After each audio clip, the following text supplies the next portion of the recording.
అందరికీ నమస్తే. పత్రిజీ ఆరాధనోత్సవాల సందర్భంగా ఏర్పాటైన ప్రత్యేక కార్యక్రమానికి అందరికీ స్వాగతం, సుస్వాగతం. కాగవలస నుండి రామచంద్ర గారు ఇప్పుడు మనతో పాటు ఉన్నారు. వారి యొక్క ధ్యాన పరిచయము, ధ్యాన అనుభవాలు, పత్రిజీతో వారికి గల అనుబంధాన్ని వారి మాటల్లోనే తెలుసుకుందాం. నమస్తే సార్. నమస్తే. సార్, మీకు ఎప్పుడు ధ్యాన పరిచయం అయింది? 2017లో మేడం గారు. ధ్యానంకి రాకముందు మా గ్రామంలో ఈ చెట్టు మీద పక్షి జాతి కూర్చోవడానికి కూడా అర్హత లేదు. అంటే పక్షి వచ్చి కనబడితే చాలు మేము వీలుబాణలతో కొట్టి దొరికితే కొడతాము, లేకపోతే తోలేస్తాం మేడం గారు. కానీ కొట్టే ప్రయత్నం చేసేవాళ్ళు. ఈ ధ్యానంకి వచ్చినప్పటి నుంచి బ్రహ్మర్షి గారు ఒకటి చెప్పారు: జీవిని వధించి జీవికి వేసిన జీవదోషములను జిక్కువాడును, జీవహింస చేత జిక్కున మోక్షంబు కాళికంబాంచ కాళికంబ అని ఒక మాట చెప్పారండి. ఒక జీవిని వధించి మన జీవికి వేయకూడదు, తప్పు, అది మనలాంటి జీవే అని చెప్పారండి. అప్పటి నుంచి బ్రహ్మర్షి గారు చెప్పిన కొన్ని విషయాలు తెలుసుకున్నాము. అక్కడి నుంచి ఆ జీవహింస చేయడం వదిలేసాం మేడం. బాగుంది. వేమన పద్యాలు, అది పక్షి జాతిని బట్టి పరగహింసలు పెట్టి. అవునండి, అది బ్రహ్మర్షి గారు చెప్పారు. దాంట్లో వినేసి అలాగ కొన్ని విషయాలు మాకు చెప్పారు. మనం కూడా భగవంతుడి స్వరూపులే, భగవంతుడి యొక్క పిల్లలు మనం కూడా. కాబట్టి ప్రతి జీవిని కూడా హింసించరాదు, ప్రేమించాలి అని బ్రహ్మర్షి గారు చెప్పారండి. అప్పటి నుంచి జీవహింస చేయడం దూరం చేసి ఇప్పుడు సాకారులుగా మారడం జరిగింది. సో మరి చాలా బాగుందండి. ధ్యానానికి ముందు మీ ఇంటి ముందున్న చెట్టు మీద ఒక పక్షి వాలాలన్నా భయపడేది. అంటే మీ ప్రవర్తన అలా ఉండేది. ధ్యానం తర్వాత ఇంటి ముందున్న చెట్ల మీద పక్షులన్నీ మీవే, చక్కగా అవి ఆడుకుంటున్నాయి. ఇప్పుడు మా గూడ్లు కట్టేసి ఇప్పుడు చెట్ల మీద ఇప్పుడు పిల్లలు చేస్తున్నాయి. అలా మీకు ఫస్ట్ ధ్యాన పరిచయం 2007 సంవత్సరంలో జరిగింది. ఎవరి ద్వారా వచ్చారు ధ్యానంలోకి? బ్రహ్మర్షి గారు ద్వారా మేడం. పత్రి సార్ ద్వారానే ధ్యానంలోకి వచ్చాము. ఓకే. అప్పుడు దేవి మేడం గారు, శారద మేడం గారు అని అప్పుడు వచ్చేవాళ్ళండి. వాళ్ళు చెప్పి ఈ బౌద్ధ మాకు చెప్పేవారు, ధ్యానం చేయండి, మీ కష్టాలకి మీరు దూరం చేసుకోవచ్చు, డబ్బులు ఖర్చు పెట్టకుండా, మందులు ఇంజక్షన్లు వాడకుండా మీ ధ్యానంతో మీ కష్టాన్ని దూరం చేసుకోవచ్చు అని చెప్పారు. అలా కూడా మేము నమ్మలేదు. ఇంత మందులు వాడుతున్నాము, మరి ఇంజక్షన్లు ఇలాగా మాత్రలు వాడుతున్నప్పుడు తగలేదంటే ఒక ధ్యానం చేస్తే ఏం తగ్గుతాయని కూడా చిన్న నమ్మకం లేదండి ఫస్ట్. అలా ధ్యానం చేస్తే మాకు అర్థమైంది నిజమే అని. మా కష్టమని మేము ఇప్పుడు లేదు మేడం గారు, నేను ధ్యానం కలిసినప్పటి నుంచి ఒక ఇంజక్షన్ ఇప్పటికీ ఒక మాత్ర కూడా వేసుకోలేదు ఇంకా. మరి మీకేం హెల్త్ ప్రాబ్లమ్స్? ఏ ప్రాబ్లం లేదండి. మా పిల్లలు ఉన్నారు, మా పిల్లలు కడతలు కూడా వెళ్ళి అటు పరిసరాలకు ఎక్కడెక్కడ తిరిగారు, నేనైతే వెళ్ళలేదు. లక్ష్మీ కొండమ్మ అని మా పిల్లలు అటు ఎక్కడిక్కడికి వెళ్ళారు, కడతల నుంచి మరి అటు విజయవాడ ఎక్కడిక్కడ తిరిగారు. ఇప్పుడు వాళ్ళకి పెళ్ళిళ్ళు అయిపోయి మేడం గారు. నేనైతే హ్యాపీగా ఉన్నాను. ఈ ధ్యానంకి రాకముందు అయితే ఇంటి నిండా పూజలే, ఒంటి నిండా రోగాలే, అలా ఉండేవి. ఎప్పుడు కష్టాలు, ఎప్పుడు పూజలు. కానీ ఇప్పుడు ఆ పూజలు లేవు, కష్టాలు లేవు, అలా ఉన్నామండి మేడం. సో ధ్యానం అన్నిటినీ దూరం చేసి, ధ్యానం వల్ల దూరం చేసి. ఎన్ని గంటలు ధ్యానం చేస్తారు? ఎక్కువ లేదు మేడం గారు, ఒక గంట ఇలా. పూజలు మానేశారు? పూజలు మానేశాను. అయితే నేను ఇక్కడ ఉన్న విషయం మేడం గారు, నేను ఇక్కడ ఒక పంతులు గారిని పెళ్ళిళ్ళు చేస్తాను, మెచ్యూరిటీ పెళ్ళి ఇలాంటి దానికి నా ఖాళీ ఉండే సమయంలో అలాంటివి అయితే చేస్తాను. ఇంటి దగ్గరే, గుడి దగ్గర పెద్దగా నాకు రావడానికి టైం ఉండదు, ప్రతిరోజు పూజల్లో ఉంటాను. అంటే ఇలాంటి పెళ్ళిళ్ళు ఇలాంటి దగ్గర తీసుకెళ్ళిపోతూ ఉంటారు అక్కడ. తర్వాత ఇంచుమించు 1000-1500 జనాలకి దాటి నా దగ్గరికి మందులు వదిలేవారు వస్తున్నారు మేడం గారు. చారు, జీరుగు, బ్రాంతి, బీరు, మడ్డి ఇలాంటివి బండ్లతో వస్తారు.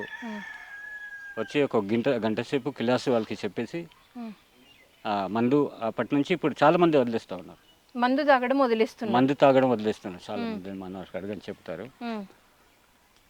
మందు వగ్గాలనుకుంటే మా దగ్గరికి వస్తారు మేడం. ఎట్లా వదిలేయాలి, ఎలా వదిలేయాలి దానికి సంబంధించి సబ్జెక్ట్ కొని చెప్పి కొద్దిగా మందు పెడతామండి. అలా చేసి ఇప్పటికి చాలామంది కాకినాడ నుంచి, తాళరేవు, మాడుగుల, ఇటు చింతపల్లి చాలామంది కూడా అలా వచ్చారు మేడం. అలాగా చాలా మంది కూడా ఇప్పటికే ఓ 1500 మందికి దాటి మందు వదిలించడం జరిగింది. ఉమ్, నాకు తెలిసి మా ఫ్యామిలీ ఎక్కడున్నా సరే మా వాళ్ళకి ఎక్కడికి వెళ్ళినా ఈ ధ్యానం గురించి అందరికి చెప్తాను మేడం గారు. ఇలా చేయాలి, ధ్యానం చేస్తే మన కష్టాన్ని దూరం చేసుకోవచ్చు. ఉమ్. మా ఫ్యామిలీకి మా కుటుంబాలు ఉన్నారు కదా వాళ్ళకందరికీ చెప్తాను మేడం గారు. సో మీ కుటుంబాల్లో కూడా అందరికీ ధ్యాన ప్రచారం ప్రసారం చేస్తున్నారు. చేస్తుంటాను మేడం గారు. మీరు శాకాహారి ఆ అయిపోయారు. శాకాహారి ఉమ్, పెట్టెగోడలు కూడా 5-6 సార్లు వెళ్ళాను మేడం గారు. బ్రహ్మర్షి గారు వచ్చినప్పుడు కూడా వెళ్ళాను. ఉమ్, తర్వాత మత్స్యపురాణంలో కూడా వెళ్ళడం జరిగింది. ఉమ్. ఆ, ఓకే, ఇప్పుడు మీరు ఇక్కడ ఏం చేస్తూ ఉంటారు వ్యవసాయంతో పాటు? వ్యవసాయం వ్యాపారం చేస్తాను మేడం గారు. వ్యాపారం చిన్న చిన్న ఏం వ్యాపారం. వ్యాపారం చేస్తారు? పసుపు, పిప్పలు, ఉమ్. కాపీలు, మంచి మిరియాలు ఇలాంటివి ఇవన్నీ కొని కొన్ని మీరే పండిస్తారా? కొన్ని మేము పండిస్తాం మేడం గారు. ఉమ్. కొనుక్కుంటాం సౌకర్యాల దగ్గర కొని కొని అమ్ముతారు, సౌకర్యకి అమ్ముతాం మేడం. అమ్ముతారు. తర్వాత వ్యవసాయం కూడా మేము చేస్తాం. ధాన్యము, పసుపు, కందులు, ఉమ్. కాఫీ, మిరియాలు కాఫీ మిరియాలు పండిస్తారా? పండిస్తాం మేడం. పండించుకొని మార్కెట్కి అమ్మేసుకుంటాం మేడం. ఉమ్. ఆ, ఇప్పుడు మీరు అన్నారు కదా, ఇంతకు ముందు కంటే ధ్యానంలోకి వచ్చిన తర్వాత పూజలు పోయినాయి, రోగాలు పోయినాయి, మందు పోయింది, అవును. చాలా సంతోషంగా ఉన్నాను అంటున్నారు. అవును మరి మీరు ధ్యానము 1 గంట సేపు చేస్తాను అని చెప్తున్నారు. అవును. అంటే మీకు రోగాలు అంటే ఎలాంటివి ఉండేవి? ఏమైనా కష్టమైనవి ఉంటే ధ్యానం ద్వారా వదిలించుకున్నది ఏదైనా చెప్పండి. కష్టాలంటే మేడం గారు నాకు ఒక మలేరియా అనే వ్యాధి ఉమ్, ప్రతి సంవత్సరానికి ఒకసారి వస్తుంది మేడం గారు. ఉమ్, సంవత్సరానికి ఒకసారి మలేరియా అనేది టైఫాయిడ్ ఖచ్చితంగా నాకు వస్తుంది. ఉమ్, అది హాస్పిటల్కి వెళ్ళిన తర్వాత ఒక కోర్సు వాడిన తర్వాత తగ్గిపోయేది. ఉమ్, ఇప్పటికీ 5 సంవత్సరాలు అవుతుంది మేడం గారు. విజ్ఞానంకి రాగానే ఆ మలేరియా అనేదే లేదు. ఇప్పుడు అంతకుముందు ఇప్పుడు ప్రతి సంవత్సరం ప్రతి వచ్చేది. సంవత్సరం వస్తుంది మేడం గారు. ధ్యానంలోకి వచ్చినాక 5 సంవత్సరాల నుండి అసలు లేదు. అస్సలు లేదు మేడం. ఉమ్, ఇప్పుడు దాకా మరి లేవు. ఉమ్. అదే ఒక ఇంజెక్షన్ లేదు, మాత్ర కూడా ఇంకా వేసుకోలేదు. ఓకే, మీ వ్యాపారము మీరు అంటే ధ్యానంకి ముందు ధ్యానం తర్వాత మీరు అంటే రామచందర్ గారు అంటే మీరు ఏం చెప్తారు? ధ్యానం రాకముందు మేడం గారు మా అంటే పద్ధతులు వేరే ఉండదు. ఇంటికి పూజలు చేసుకోవడము, కోళ్ళు బలి ఇవ్వడం కానీ, మేకలు ఇలాంటి పూజలు చేయడం వలన మేము పండించే పంటలన్నీ కూడా గడిచేది కాదు. ఉమ్, ఎప్పుడు మేము పండించిన పంటలు ఇప్పుడు పండించేలాగే అప్పుడు కూడా పండించేవారు. ఉమ్, అదే పంట మే జూన్కి రాగానే ఆ పంట అయిపోయేది మేడం గారు. ఉమ్, ఉండదు మేము పండించిన పంట. ఉమ్, ఇప్పుడు అదే పంట అంతే పండిస్తూ ఉన్నాము. ఈ ధ్యానంకి వచ్చిన ఇప్పుడు మా ఇంటి నిండా ఇప్పుడు గింజలు ఉన్నాయండి మేడం గారు. ఇంటి నిండా బస్తాలతో ఉన్నాయి. ఉమ్, ఉం. ఈ టైంలో ఈ జూన్ జూలై రాగానే ఉండదు.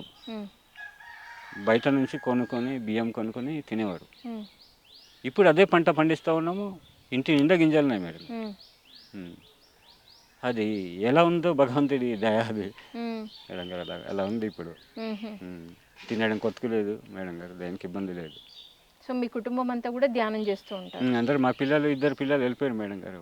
ఉమ్, వాళ్ళైతే మరి ప్రసారాలు కూడా చాలా తిరిగారు. ఉమ్, ఎక్కడంటే అక్కడ ఉమ్, అటు విజయవాడ, గుంటూరు అటంతా కూడా మరి వర్ష కూడా వెళ్ళారు. ఎక్కడెక్కడ ఛత్తీస్గఢ్ ఇక్కడ అటంతా కూడా తిరిగారు. కానీ పెళ్ళిళ్ళు అయిపోయింది మేడం గారు ఉమ్. పిల్లలు. ఇప్పుడు అక్కడ ధ్యానం చేసుకుంటున్నారా? అక్కడ చేసుకుంటున్నారు. ఉమ్. పత్రి సార్ని ఎప్పుడు కలిశారు? పత్రిజారు మరి ఇక్కడ మా గుడికి వచ్చినప్పుడు కలిసాం మేడం గారు. ఉమ్, ఇక్కడ పెట్టుగోడలకు వెళ్ళినప్పుడు ఉమ్.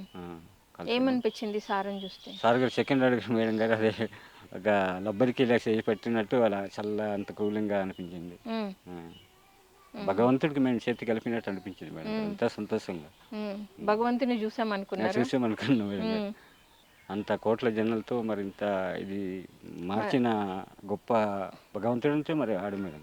మరి అంత గొప్ప అంతమందిని మార్చిన భగవంతుడు మన దగ్గరకు వస్తే మరి మనకి సెకండ్ అడిగాడంటే మరి చూడండి మేడం గారు ఎంత సంతోషం అనిపించింది. సో రామచందర్ గారు మరి ఎంతో చక్కగా తెలియజేశారు. మీరు ఇక్కడ ఒక వార్డు మెంబర్గా ఉంటూ మరి మీ వృత్తిని మీరు చేసుకుంటూ ధ్యానంలోకి వచ్చి మరి ధ్యాన ప్రచారం కూడా చేస్తూ ఉన్నారు. మరి ఒక గ్రామాన్ని కూడా చక్కగా మీ 45 కుటుంబాలు ఉన్న ఈ గ్రామంలో 40 కుటుంబాలు ధ్యానంలోకి రావడం అనేది చాలా గొప్ప విషయం అండి. చిన్న విషయం అయితే కాదు. అంతమంది ధ్యానంలోకి వచ్చి ఐకమత్యంగా ఉండి ఒక చక్కటి పిరమిడ్ని కూడా నిర్మించుకున్నారు. మరి మీ అనుభవాలు కూడా ఎంతో అద్భుతంగా ఉన్నాయి. థ్యాంక్ యూ అండి. Thank you so much. So viewers, మరి విన్నారు కదా రామచంద్ర గారి అనుభవాలు ఎంతో అద్భుతంగా ఉన్నాయి. మరొక మాస్టర్తో మళ్ళీ కలుద్దాం. Thank you so much.